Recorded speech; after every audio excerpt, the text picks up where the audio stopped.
बिस्मिल्लाहिर्रहमानिर्रहीम। अज़ीज़ तलबा व तालिबात, अस्सलामु अलैकुम। आज हम टॉपिक स्टार्ट करने जा रहे हैं प्रेशर ऑफ गैस। आप सब जानते हैं कि प्रेशर जो होता है हमारे पास उसकी डेफिनेशन है P = F/A, force per unit area. तो बेटा यहाँ प्रेशर किसका फाइंड आउट करना है? हमने गैस के मॉलिक्यूल जो रैंडम मोशन में है उनका प्रेशर यहाँ पे हमने फाइंड आउट करना है। तो गैस के मॉलिक्यूल का प्रेशर फाइंड आउट करने के लिए बेटा हम लेट कर लेते हैं गैस के मॉलिक्यूल को किसी क्यूबिकल कंटेनर के अंदर। लेट करने के बाद अगली बात जो होगी, हमने उस क्यूबिकल कंटेनर का सरफेस एरिया जिस पर फोर्स लगा रहे हैं मॉलिक्यूल और टोटल तमाम मॉलिक्यूल की तरफ से लगने वाली फोर्स फाइंड आउट करनी है। ये दोनों चीज़ें जब फाइंड आउट हो जाएंगी तो हम यहाँ इसके वैल्यू पुट करेंगे तो हमारे पास प्रेशर कैलकुलेट हो जाएगा। तो ये देखने के लिए हम लेट कर लेते हैं हमारे पास ये क्यूबिकल शेप में कोई कंटेनर मौजूद है। ये हमारे पास कंटेनर है बेटा।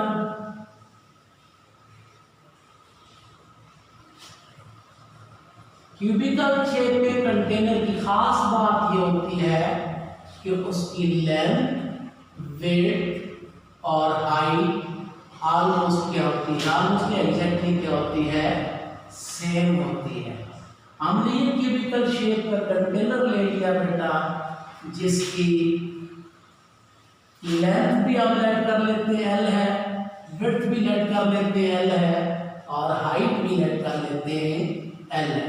ये आगे इसकी लेंथ आ गई बेटा, ये आगे इसकी हाइट और ये आगे इसकी विड्थ। तीनों चीजें क्या है हमने नाम रख लिया है सेम, इसलिए कि तीनों की लेंथ क्या है, सेम है।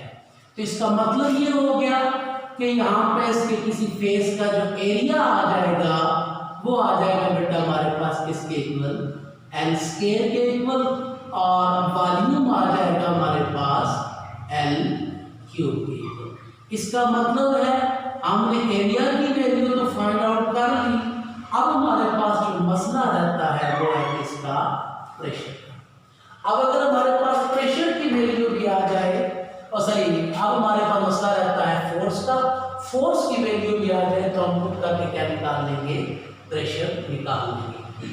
तो वो करने के लिए बेटा हम लेट कर लेते हैं हमारे पास n number of molecule of gas इस कंटेनर के इनसाइड मौजूद हैं जो रैंडम मोशन में है। यानी हमने लेट कर लिया n number of molecules of gas. तो बेटा हम लेट कर लेते हैं कि हर मॉलिक्यूल का मैस सेम है और अंडरस्टूड है, लेट्स से ऑक्सीजन गैस है तो ऑक्सीजन का हर मॉलिक्यूल का मैस सेम हो, हाइड्रोजन है तो हाइड्रोजन का हर मॉलिक्यूल का मैस। तो मैस सेम होने का मतलब ये है कि हमने सेम नेचर की गैस यहाँ पे सपोज की है। Let mass of each molecule is equal to m। तो अगर हर मॉलिक्यूल का मैस m है बेटा और नंबर ऑफ मॉलिक्यूल हमारे पास n है, तो टोटल मैस किसके इक्वल आ जाएगा बेटा, n into m। हमने n नंबर ऑफ मॉलिक्यूल्स ले लिए गैस के जो रैंडम मोशन में बेटा, और हर एक मैस हर एक का मैस कितना है, m है। तो बेटा टोटल मैस किसके इक्वल आ जाएगा, n मल्टीप्लाई m आ जाएगा। तो ये आ गया हमारे पास टोटल मैस उस गैस का जो हमने सपोज किया है, जिसकी वजह से जो प्रेशर लग रहा है वॉल्स पे वो टोटल प्रेशर हमने फाइंड आउट करना है। तो अजीज तलबा व तालिबात, बात इस तरह की है कि ये तमाम मॉलिक्यूल रैंडम मोशन में हर एक अपनी अपनी वेलोसिटी के साथ, पहला मॉलिक्यूल v1 वेलोसिटी के साथ, दूसरा मॉलिक्यूल v2 वेलोसिटी के साथ, तीसरा मॉलिक्यूल v3 वेलोसिटी के साथ और अंतिम मॉलिक्यूल vn वेलोसिटी के साथ जाके वॉल ऑफ कंटेनर के साथ टकराएगा और क्या लगाएगा, प्रेशर जो हमने टोटल प्रेशर फाइंड आउट करना है। ये फाइंड आउट करने के लिए बेटा हम n नंबर ऑफ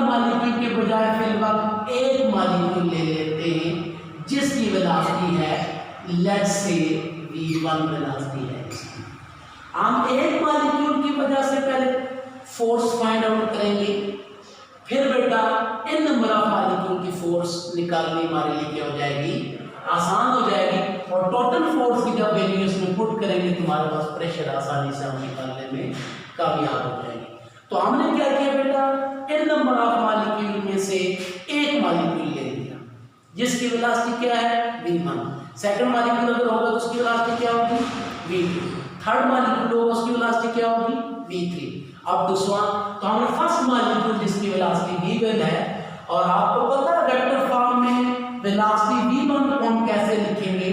ये इक्वेशन इसलिए लिख रहा हूं बेटा के बाद में हमने ये भी यूज करनी है, ये भी यूज करनी है, और इन सारी से वैल्यू बना के आखिर में हमने इसमें पुट करना है। तो v1 वेलोसिटी हो जाएगी हमारे पास बेटा, वो हो जाएगी, चूंकि स्पेस में है, इस मॉलिक्यूल की 3 डायमेंशनल मोशन है, और 3 डायमेंशनल मोशन की वजह से इसके कितने कंपोनेंट होंगे, 3 कंपोनेंट होंगे। एक आ गया v1 of xi, that mean i x axis direction है फर्स्ट मॉलिक्यूल की, और इसी तरह v1 of yj plus v1 of z into k। बेटा ये हमारे पास एक मॉलिक्यूल जो हमने लिया, उस एक मॉलिक्यूल की वेलोसिटी आ। अब इस वेलोसिटी की मैग्नीट्यूड निकालना चाहें v1 की, तो ये आ जाएगी बेटा, आपने पढ़ा हुआ है चैप्टर नंबर 2 में रेक्टेंगुलर कंपोनेंट ऑफ वेक्टर्स वाले टॉपिक में। ये आ जाएगा v1 ऑफ x का square plus v1 of y का square plus v1 of z का स्क्वायर, इक्वेशन नंबर 6।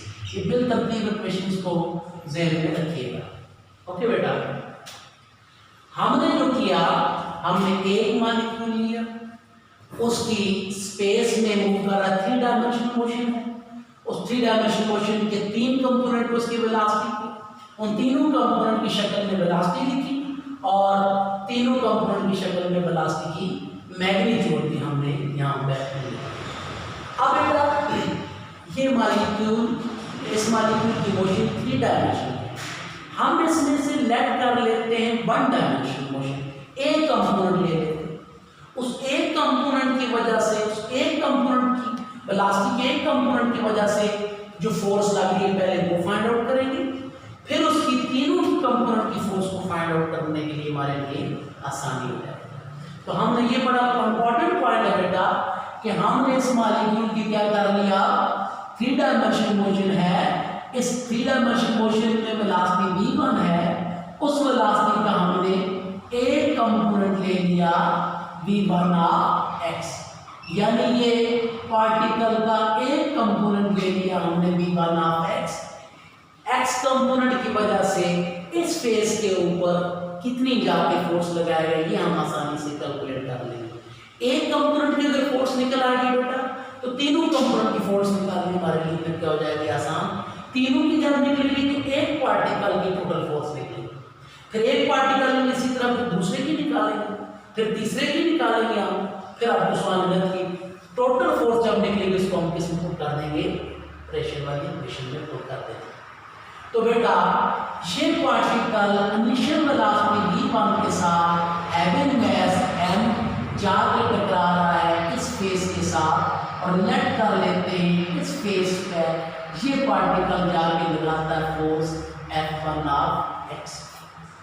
बेटा F1 ऑफ x कौन सी फोर्स है, जो फर्स्ट पार्टिकल ने के x कंपोनेंट की वजह से जो फोर्स लगी, फर्स्ट पार्टिकल की मोशन के x कंपोनेंट की वजह से जो फोर्स लगी इस बॉल पे, वो है F1 ऑफ x।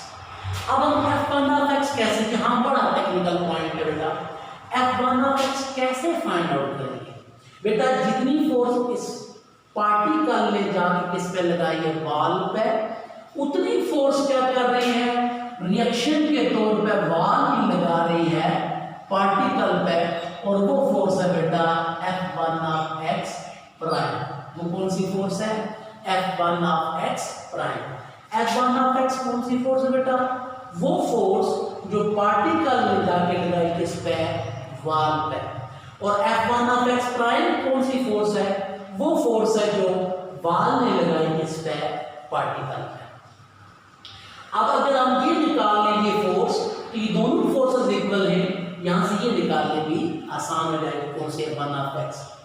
अब बेटा F1 ऑफ x प्राइम जो फोर्स वाल में एज अ रिएक्शन लगाई पार्टिकल पे, जब पार्टिकल पे वाल फोर्स लगाएगा तो वाल फोर्स लगाएगी तो उस फोर्स की वजह से पार्टिकल क्या हो जाएगा बेटा, बाउंस बैक हो जाएगा with velocity -v1 of x, यानी equal velocity but opposite in direction. तो बेटा particle v1 of x velocity से मूव करके गया, जाके वाल के साथ टकराया, फोर्स लगाई F1 of x as a action force. तो वाल ने क्या किया, F1 ऑफ x फोर्स लगाई एज अ रिएक्शन फोर्स, जिसकी वजह से पार्टिकल बाउंस बैक हुआ और पार्टिकल की फाइनल वेलोसिटी क्या होगी, Vf is equal to minus v1 of x। क्योंकि वेलोसिटी की मैग्नीट्यूड वही नहीं, डायरेक्शन क्या होगी बेटा, बदल गई, पार्टिकल की वेलोसिटी की डायरेक्शन क्या होगी, तब्दील होगी। अब बेटा याद रखें ये फोर्स कितने लगाए, इस फोर्स ने क्या किया, पार्टिकल की डायरेक्शन ऑफ वेलोसिटी चेंज कर दी। इन अदर वर्ड पार्टिकल का मोमेंटम चेंज कर दिया। पार्टिकल इब्तदाई तौर पर इनिशियल मोमेंटम पे रखता था m into v1 of x, और फोर्स लगने के बाद कौन सी फोर्स, जो वाल ने पार्टिकल पर लगा, वो फोर्स लगने के बाद पार्टिकल का मोमेंटम क्या हो गया बच्चों, चेंज हो गया। और अब मोमेंटम कितना है, m into minus v1 of x।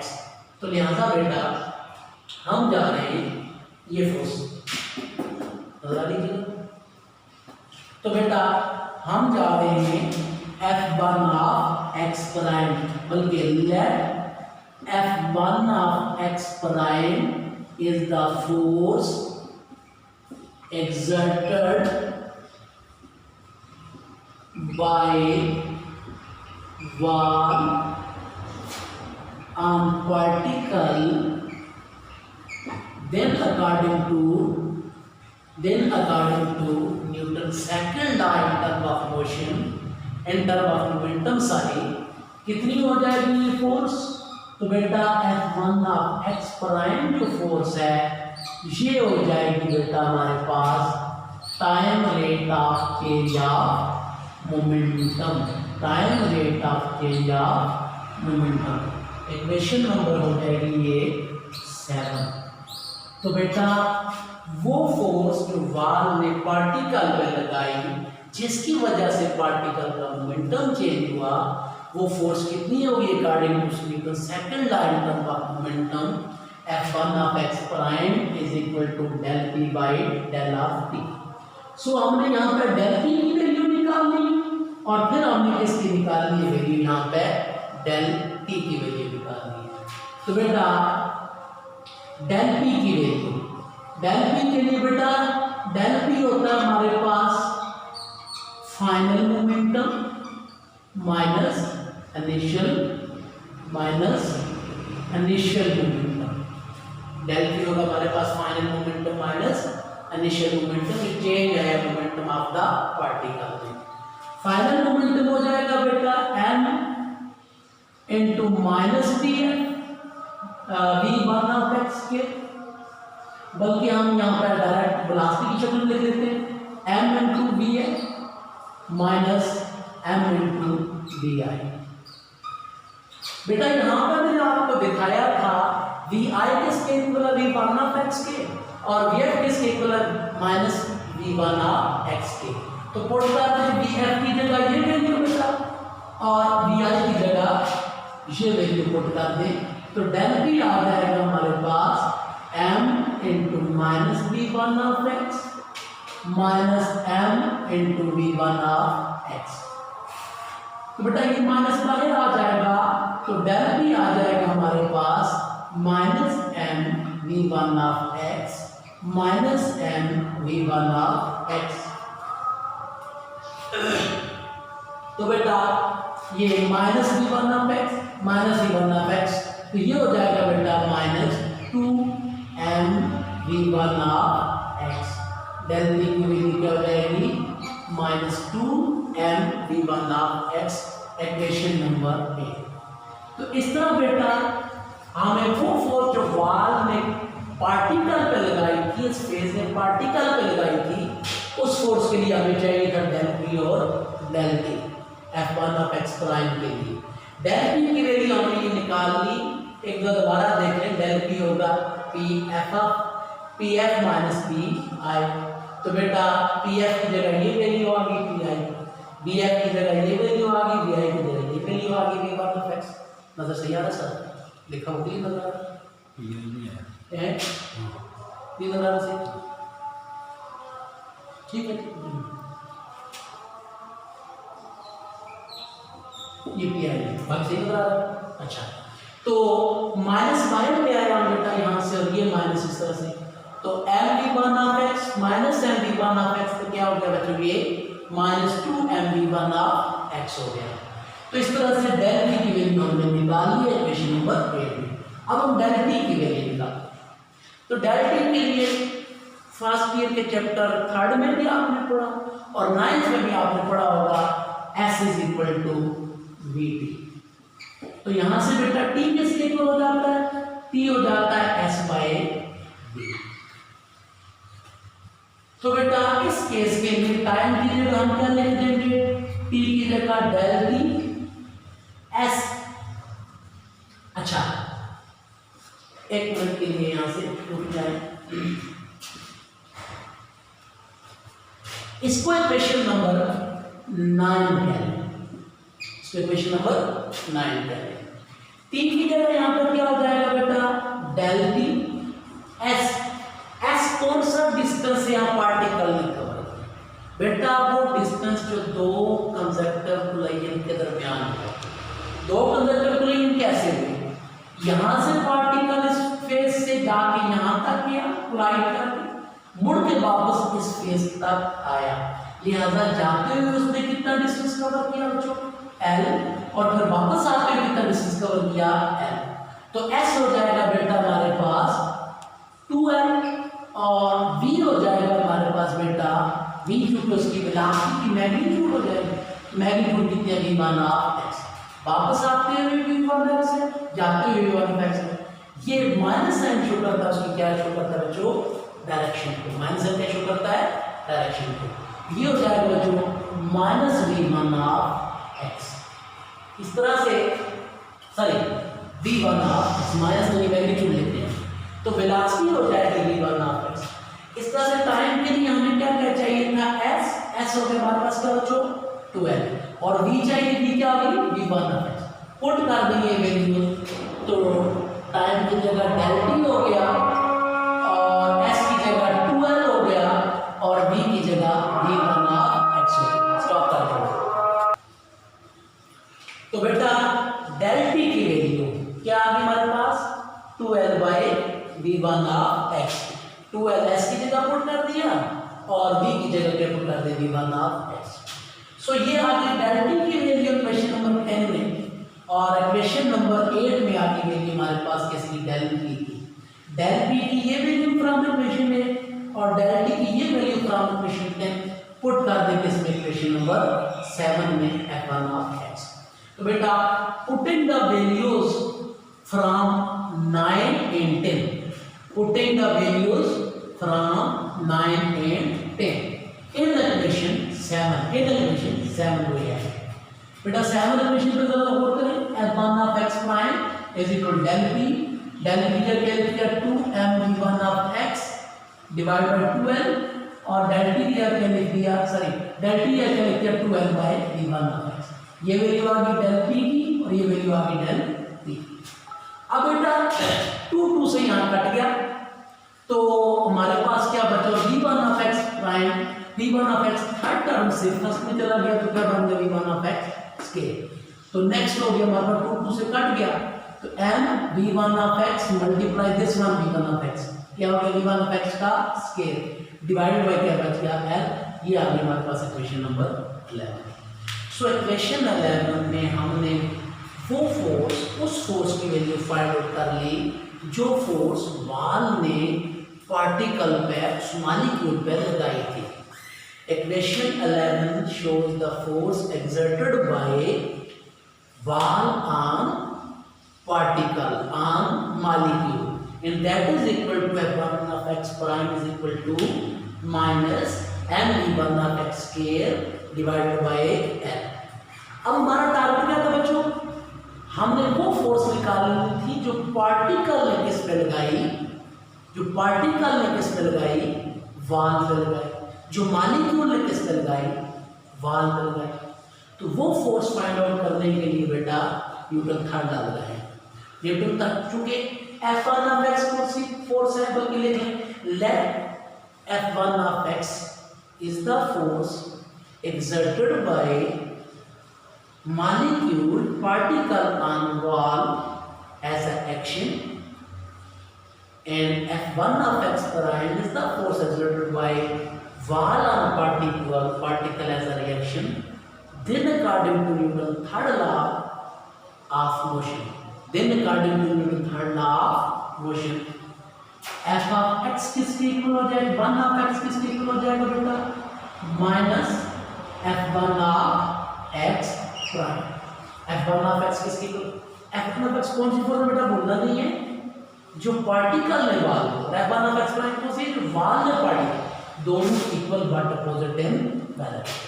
तो f1 of x प्राइम की फोर वैल्यू तुम्हारे पास है बेटा, तो ये है हमारे पास f1 of x आ जाएगी माइनस ये वाला, और ऊपर से वैल्यू पुट करें माइनस v1 of x का square divide bye.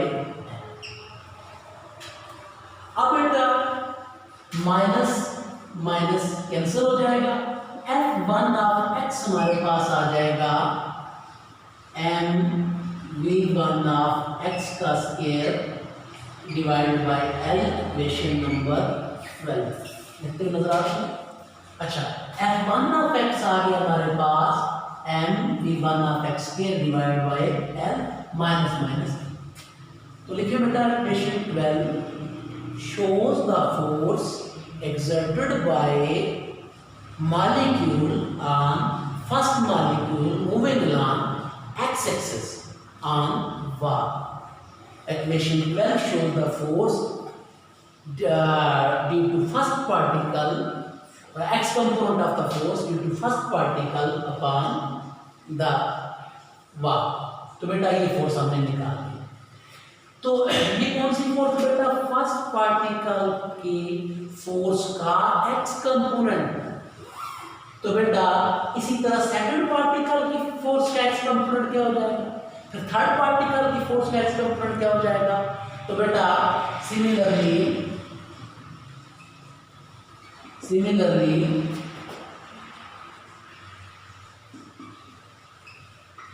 let F2 of x is the force exerted by second particle, x is the x component of is the x component of force। Similarly, that F2 of x is the x component of force exerted by second particle moving with velocity v2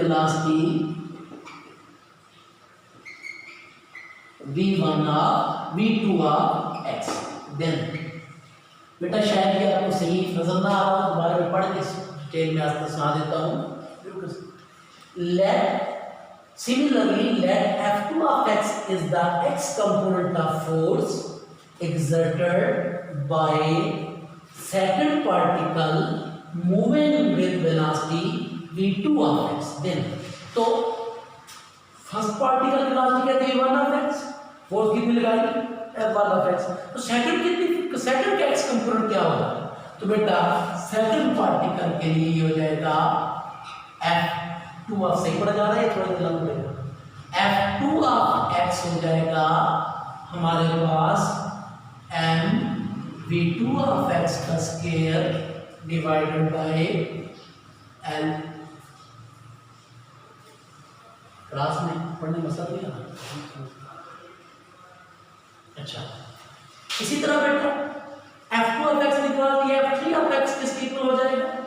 f3 of x हो जाएगा m v3 of x का square divided by l up to so on बेटा fn of x किसके इक्वल हो जाएगा?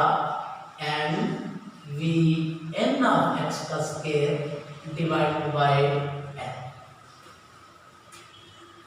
हमने बेटा पहले एक पार्टिकल का x कंपोनेंट की वेलोसिटी की वजह से x कंपोनेंट ऑफ फोर्स निकाली, फिर दूसरे की, फिर तीसरे की, फिर तमाम पार्टिकल्स की निकल गई लगभग। अब टोटल x कंपोनेंट की फोर्स निकाल लेंगे तो total x component of pressure निकलेगा। x का प्रेशर निकलेगा तो y का और z का आसानी से हम निकाल लेंगे। तो बेटा यहां से ये हो जाएगा टोटल फोर्स किसके इक्वल हो जाएगी? x एक्सिस पे लगने वाले बच्चों तमाम को ऐड कर लें, f1 of x plus f2 of x plus f3 of x plus up to समान fn ऑफ x। सो ये आ गई बेटा हमारे पास टोटल फोर्स।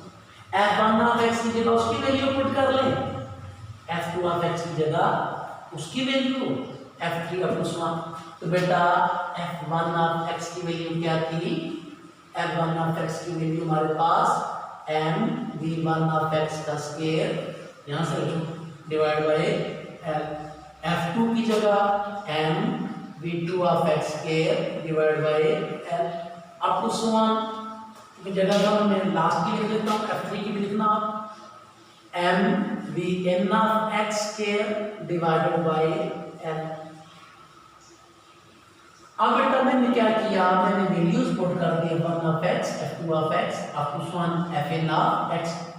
यहां से बच्चों m भी कॉमन है और l भी कॉमन आ रहा है, तो कॉमन ले लें तो f ऑफ x आ जाएगा हमारे पास m by l v1 of x का square plus v2 of x का स्क्वायर प्लस लिखो दोबारा से v3 ऑफ x का स्क्वायर प्लस आपको समान क्या आ गया? vn ऑफ x का स्क्वायर। डॉट लगा रहे जी। अच्छा, अब ये करें बच्चों आप कि हमने f ऑफ x निकाल ली, हम अब p ऑफ x निकालना चाहते हैं। सेंस प्रेशर किसके इक्वल था बच्चों? फोर्स डिवाइड बाय एरिया, तो p ऑफ x किसके इक्वल आ जाएगा बच्चों? तो p ऑफ x यहाँ जिसको क्वेश्चन नंबर दे देंगे 13 बनती है 13 दे दें, तो p ऑफ x हमारे पास बनता है बेटा f of x divide by a, equation number 14। सो तमाम पार्टिकल x कंपोनेंट की वजह से लगने वाला प्रेशर वेलोसिटी x कंपोनेंट वैसे वो हमें यहाँ इक्वेशन 13 मिले। अब आप सिंपल 13 से f ऑफ x की वैल्यू और इक्वेशन नंबर 2 में हमने पढ़ी थी एरिया की वैल्यू, ये दोनों वैल्यू उठा के पुट कर दें इक्वेशन नंबर 14, तो ये हो जाएगा बेटा p ऑफ x हमारे पास हो जाएगा f ऑफ x की जगह क्या लिखना बच्चों? m by l v1 of x का square plus v2 of x का square plus up to so on vn of x का स्क्वायर और डिवाइड बाय एरिया। तो एरिया की यहाँ पर डिवाइड में आएगा, तो एरिया की जगह क्या लिखना मैंने बेटा? l square. ये डिवाइड में l स्क्वायर लिखा है, किसकी जगह लिखा बच्चों? एरिया की। तो l स्क्वायर इनटू l क्या हो जाएगा? l cube. तो p ऑफ x हमारे पास आ जाएगा बच्चों m by l cube v1 of x plus v2 of x plus सही जगह क्लिक कर लेंगे, स्टॉप करें। p ऑफ x हमने यहाँ पर वैल्यू ली थी, p ऑफ x किसके इक्वल आ गया? f ऑफ x की जगह ये वैल्यू होगी m by l into plus और एक ही जगह क्या आ गया बेटा? l square. l स्क्वायर और l क्या हो गया? मल्टीप्लाई l क्यूब हो गया। तो पी ऑफ एक्स क्या आ गया, M by L Q into V one of X plus V two of X plus V three of X plus आपको सॉन वी एन ऑफ एक्स। ये आ गई हमारे पास पी ऑफ एक्स की वैल्यू। बेटा एल क्यू को क्या पुट कर सकते हैं, हमने क्वेश्चन नंबर 3 में पढ़ा था। एल क्यू किसके इक्वल है, वॉल्यूम को पुट कर दें। और दूसरा एक काम जो कैलकुलेशन एल क्यू होती जाएगी, दूसरा काम यहीं पे कर लेता हूं मैं कि बेटा आप n से मल्टीप्लाई भी कर दें और n से डिवाइड। ये m है, m क्या है बच्चों, एक मॉलिक्यूल का मास, और n इनटू m मैंने स्टार्ट में पढ़ाया था वो क्या है बच्चों, तमाम मॉलिक्यूल का मास। स्टार्ट में इसीलिए लिखा था n इनटू m। तो बेटा यहाँ से ये हो जाएगा p of x is equal to n से मैंने मल्टीप्लाई भी कर दिया और l क्यूब को वॉल्यूम कर, और n से इधर मैंने क्या कर दिया, डिवाइड भी कर दिया। सॉरी यहाँ पर स्क्वायर लिखना भूल गया मैं, ये स्क्वायर था। Square plus V two of X का square plus V three of X का स्क्वायर प्लस आपको सॉन वी एन ऑफ एक्स का स्क्वायर डिवाइड बाई एन। तो बेटा इस स्टेप में मैंने क्या किया, मैंने ये किया जो एल क्यूब क्या पुट कर दिया मैंने वैल्यू, एन से मल्टीप्लाई भी कर दिया और एन से डिवाइड। तो इक्वेशन आ गई P of X is equal to N N divided by V one of X का square plus V two of X का square plus V three of X का स्क्वायर प्लस आपको सॉन V N of X का square divide by N. अब बेटा ये rough part में फॉर एग्जाम्पल आपके पास x प्लस वाई लिखा हो तो दो चीज़ों को ऐड डिवाइड बाई 2 आ जाए तो ये दो चीज़ों का क्या आ गया, mean. x plus y divide by 2 ये दोनों चीज़ों का क्या आ गया, मीन। और अगर ये आ जाए x square plus y square divide by तो ये मीन स्क्वायर, ये क्या होती है जो mean square. v1 of x अगर स्क्वायर ना हो यहाँ v2 of x up to vn of x divide by n ये हो जाएगी मीन वेलोसिटी। और यहाँ पर क्या है साथ स्केयर, तो स्केयर की शक्ल में क्या आ जाएगी, मीन स्केयर। ये याद रखना बच्चों, इसमें को मैं अलग लिख देता हूँ।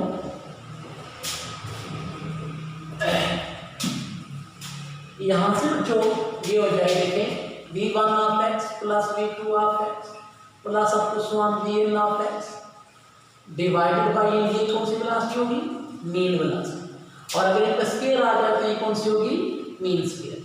और मीन स्क्वायर को कैसे लिखेंगे बच्चों, मीन स्क्वायर को हम ऐसे लिखते हैं, ये हमारे पास मीन स्क्वायर, ये सिंबल मीन को शो कर रही है और ये स्क्वायर उसके ऊपर है, यानी तमाम पार्टिकल की एक्स वेलोसिटी का एक्स कंपोनेंट का क्या आ गया, स्क्वायर आ गया। तो ये हो जाएगा बच्चों हमारे पास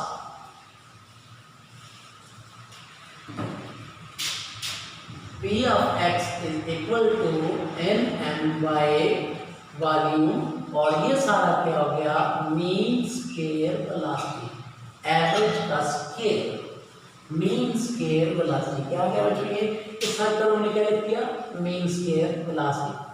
तो ये आ गया बच्चों मेरे पास x कंपोनेंट का प्रेशर। अब इसी तरह पास्कल लॉ ये कहता है, थोड़ा सा कैमरा इस तरह लगेगा, ये जो हमने कंटेनर लिया था स्टार्ट में बेटा, फ्लूइड का गैस भी फ्लूइड है, लिक्विड फ्लूइड है और प्लाज्मा में क्या होता है, फ्लूइड होता है। फ्लूइड का प्रेशर जो एक साइड पे लगता है उतना ही किस पे लगता है, दूसरी साइड पर, उतना ही किस पे लगता है, तीसरी साइड पे लगता है। तो लिहाजा इसका मतलब है जितना पी ऑफ एक्स है उतना ही क्या होगा पी ऑफ वाई, और उतना ही क्या होगा पी ऑफ जी। तो इसका मतलब P F X, P of Y, P of Z भी आपस में क्या होंगे, इक्वल होंगे। तो बेटा पी ऑफ वाई हो जाएगा यहाँ से n m by v, v of y square, और पी ऑफ जी हो जाएगा यहाँ से एन एम बाई वी और वी ऑफ जी। सो इस तरह से तीनों साइड पे लगने वाला प्रेशर की वैल्यू हमारे पास आ गई।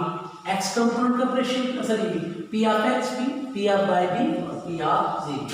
अब बेटा मैं चूंकि ये दोनों पार्ट पार्ट करूंगा, इसी इक्वेशन को आगे लेके चलूंगा पी ऑफ एक्स वाली को, इसलिए याद करना पड़ेगा इसको। तो यहां से टोटल प्रेशर निकालने के लिए हमारे पास v ऑफ x को मैं v में बदलना चाहता हूँ ताकि टोटल वेलोसिटी और टोटल ये v ऑफ x है तमाम पार्टिकल की x और अगर v लिखूंगा तमाम पार्टिकल की टोटल वेलोसिटी बन जाएगी। तो बेटा सिंस हमने क्वेश्चन नंबर 6 में वो लिखा था v ऑफ x हमारे पास जो थी वो थी क्वेश्चन 6 में उसकी value v of sorry total velocity अगर लिखेंगे आप तो टोटल वेलोसिटी हो जाएगी बेटा टोटल वेलोसिटी की मैग्नीट्यूड लिखेंगे तो ये हो जाएगी v is equal to v of x का square plus v of y का square plus v of z का स्क्वायर। टोटल वेलोसिटी अगर लिखना चाहें ऊपर वाली इक्वेशन 15 क्या लें और नीचे वाली इक्वेशन 16 क्या लें। तो बेटा टोटल वेलोसिटी लिखना चाहेंगे तो टोटल वेलोसिटी आ जाएगी v is equal to v of x square plus v of y square plus v of z square. तो बेटा चूंकि रैंडम वेलोसिटी है एवरेज अगर मीन निकालने तो जो x कंपोनेंट पे निकलती है वही y पे निकलती है और वही z पे निकलती है। लिहाजा v of x is equal to v of y is equal to v of z। So तीनों कंपोनेंट की वैल्यू अगर सेम आ रही है तो इसका मतलब नाम भी सेम रखें। इन सब को क्या कह रहे हैं v ऑफ x तो पुट कर दें तो ये हो जाएगा v of x square plus v of x square plus v of x square हो जाएगा। तो यहां से बेटा ये हो जाएगा v of x square plus v of x square plus v of x square तो क्या हो जाएगा 3v ऑफ x स्क्वायर। तो बेटा यहां से v ऑफ x की वैल्यू निकालनी थी यहाँ के लिए तो स्क्वायर ले लें तो v स्क्वायर हो जाएगा हमारे पास 3v ऑफ x स्क्वायर। इधर स्क्वायर रूट से कैंसिल हो जाएगा और इधर स्क्वायर आ जाएगा तो v ऑफ x स्क्वायर हो जाएगा हमारे पास बच्चों 1/3 v square. Putting the value from equation 17 in equation 15. Putting the value from equation 17 in equation 15 we have ये हो जाएगा बच्चों हमारे पास p of x हमारे पास हो जाएगा nm by v 1/3 v square. बेटा ये क्या किया मैंने v of x की जगह मैंने वैल्यू पुट की किसकी 1/3 v of x की जगह ये आ गई थी तो ये पुट की मैंने ये आ गई। तो बेटा ये v of x की जगह टोटल भी आ गई तो p of x की जगह भी टोटल प्रेजेंटेशन आ जाएगी p is equal to nm by v into 1/3 v square। Stop बेटा हमने वहाँ आखिरी जो क्वेश्चन पढ़ी p is equal to nm by v 1/3 v square और ये v क्या है बेटा वॉल्यूम और ये v क्या है बेटा वेलोसिटी। वॉल्यूम वाले v को मैं थोड़ा बढ़ा देता स्टॉप। यहाँ से 3 को बाहर लें और हम यहाँ पे क्या बनाना चाहते हैं काइनेटिक एनर्जी। हम यहाँ पे क्या बनाना चाहते हैं काइनेटिक एनर्जी बनाना चाहते हैं। उसके लिए बेटा 3 को बाहर ले आए इस एन को अंदर ले आए और 2 से मल्टीप्लाई करके 2 से डिवाइड भी करते हैं तो p is equal to 2n by 3 ये 3 बाहर आ गया 2 से मैंने मल्टीप्लाई किया है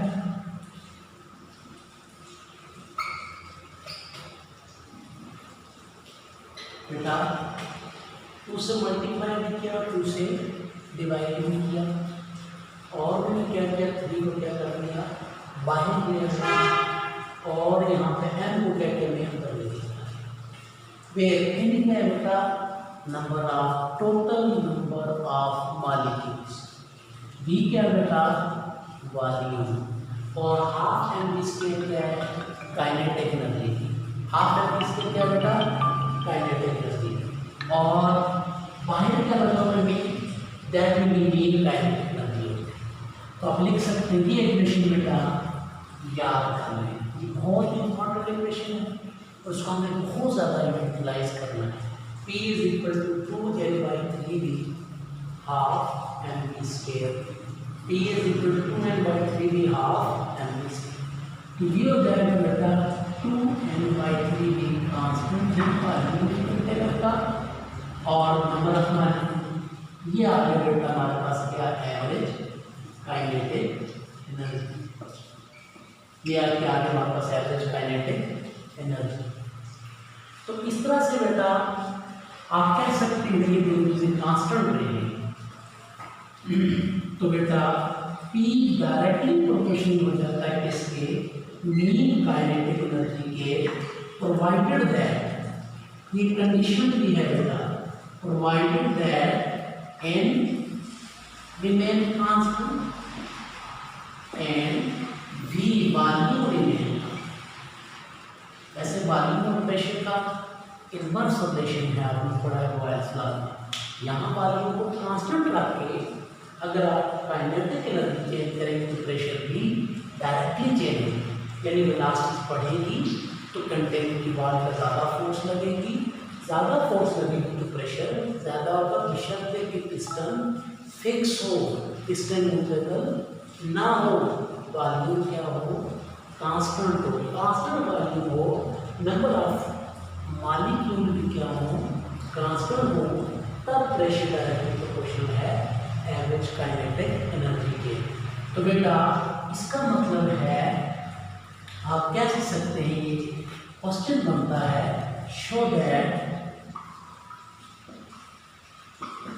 pressure of gas is directly proportional to average kinetic energy of the gas provided that volume remain constant. Okay बेटा, तो बेटा इस तरह से हमने प्रूव कर लिया कि pressure of gas directly proportional है average kinetic energy of gas की, provided that number of mole, number of molecule remain constant and volume remain. Volume remain constant में कौन सा प्रोसेस होगा, आइसोकोरिक प्रोसेस होगा। इसका मतलब प्रेशर की इक्वेशन किसके लिए वैलिड है, आइसोकोरिक प्रोसेस की। और जो इक्वेशन आपने पढ़ी होगी 2n by 3v half mv square average velocity. तो बेटा लास्ट में 2 मिनट, उसके बाद हम इसको क्लोज करते हैं। आपने स्टार्ट किया प्रेशर ऑफ गैस, प्रेशर के लिए इक्वेशन लिखी, आपने कंटेनर ले लिया, उसके अंदर लेट कर लिया नंबर ऑफ मॉलिक्यूल, उसका ये एरिया आ गया, ये वॉल्यूम आ गया, इन नंबर ऑफ मॉलिक्यूल लेट कर लिया, का मैस टोटल मैस आ गया, एक की वेलोसिटी एक्स कंपोनेंट लिया, एक्स कंपोनेंट की वजह से जो फोर्स लगी वाल पे, वाल ने रिएक्शन फोर्स लगाई। तो बेटा वाल ने जो रिएक्शन लगाई वो ये थी, चेंज इन मोमेंटम निकाला, चेंज इन मोमेंटम निकालने के बाद आपने टाइम कैलकुलेट किया और टाइम और चेंज इन मोमेंटम की वैल्यू पुट की यहाँ पे। इस तरह से ये फोर्स निकल आई आपके पास। कौन सी फोर्स, वो फोर्स जो वाल ने लगाई, न्यूटन थर्ड लॉ लगाया आपने, और जो पार्टिकल ने वाल पर लगाई वो फोर्स, एक पार्टिकल का एक्स कंपोनेंट, फिर दूसरे पार्टिकल का एक्स कंपोनेंट, फिर तीसरे पार्टिकल का एक्स कंपोनेंट, फिर इनथ पार्टिकल का एक्स कंपोनेंट, फिर टोटल एफ ऑफ एक्स निकाल ली, एफ ऑफ एक्स की वैल्यू पुट कर दी, P of X value equation में, पी ऑफ एक्स में पुट करने के बाद आपने क्या किया कि एरिया की वैल्यू पुट की। तो ये आ गया बेटा हमारे पास तो ये आ गया पी ऑफ एक्स में m by l की वैल्यू दिस, l की को भी पुट कर दिया, n से मल्टीप्लाई डिवाइड कर दिया, इसको एवरेज वेलोसिटी पुट कर दिया। फिर आपने वेलोसिटी की ये इक्वेशन लिखी, total velocity x component y component z component, आपने vx by v को इक्वल करा, vx क्या दिया, vx के प्लस vx के प्लस vx के फिर vx के, ये वेलोसिटी की वैल्यू बना के आपने इसमें रखी, p is equal to n by v into half v square. फिर आपने क्या किया था, n से सॉरी 2 से मल्टीप्लाई डिवाइड भी किया, 3 को बाहर लाया, और तो आपके पास जो फाइनल इक्वेशन बनी अजीज तलबा का बात वो बनी, p is equal to 2n by 3v half mv square, pressure is directly proportional to average kinetic energy. घबराना नहीं है, मैं इस पूरे की स्टार्ट में एक फोटो भी लगा दूंगा और उस दूसरे वाइट बोर्ड पर जो लिखा उसका भी फोटो लगा दूंगा। हमारे साथ रहिएगा, हमारा अगला लेक्चर होगा टेम्परेचर ऑफ गैस, और वहाँ पर भी हमें प्रूव करना होगा pressure temperature is directly proportional to average kinetic energy. फिर हम गैस लॉस पढ़ेंगे और हम इंशाल्लाह ये चैप्टर कंप्लीट करने के बाद चैप्टर 10 की तरफ जाएंगे। और आखिर में एक और बात कि हमारे चैनल को सब्सक्राइब कीजिएगा ताकि आपको ये वीडियोज़ बर वक्त मिलती रहें। वस्सलाम।